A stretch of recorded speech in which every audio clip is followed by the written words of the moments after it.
வாக்குத்தத்தம் உன்னுடையது. அன்பு பிள்ளையே, நீ கல்லறைக்கு போயிருக்கிறாயா? அங்கு இருக்கிற கல்லறைகளை பார்த்து இருக்கிறாயா? அங்கே எல்லா மக்களும் அடக்கம் பண்ணப்பட்டிருப்பார்கள். எல்லாருடைய கல்லறையும் அடைக்கப்பட்டிருக்கும். ஒருவேளை அதை திறக்க நேர்ந்தால் அதில் அடக்கம் பண்ணப்பட்டவரின் உடலின் எஞ்சிய பாகங்கள் இருக்கும். ஆனால் என் கல்லறை மட்டும்தான் வெறுமையான கல்லறை.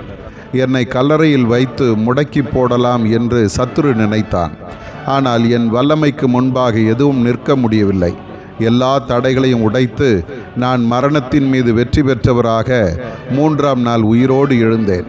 என்னை விசுவாசிக்கிறவன் என்னாலும் அழியாமல் இருப்பான் என்று நான் சொன்னதை என் வாழ்வில் நான் நிறைவேற்றி காண்பித்தேன். இன்றும் ஜீவனுள்ளவராக உன்னோடு இருக்கிறேன்.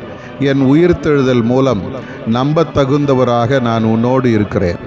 எனக்கு யார் இருக்கிறார்கள், எனக்கு உதவி செய்ய யார் இருக்கிறார்கள் என்ற உன் கேள்விக்கு என் உயிர்த்தெழுதல் விடையாக இருக்கிறது. அது மட்டுமல்ல, என் உயிர்த்தெழுதல் உனக்கு நித்திய வாழ்வின் நம்பிக்கையை கொடுக்கிறது. உனக்கு ஒரு இடத்தை ஆயத்தம் பண்ண போயிருக்கிறேன்.